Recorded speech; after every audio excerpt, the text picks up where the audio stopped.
You ask Tiger to solve. This deals with linear equations with one unknown. The final result is y equals 2. Let's solve it step by step. Simplify the expression. Expand the parentheses.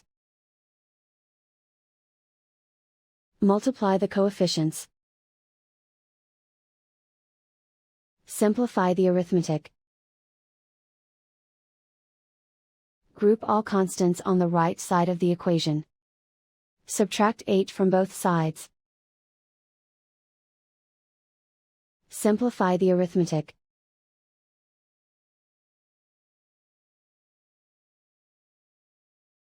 Isolate the y.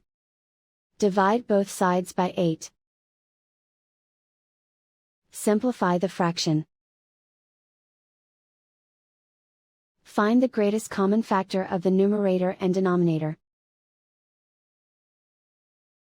Factor out and cancel the greatest common factor.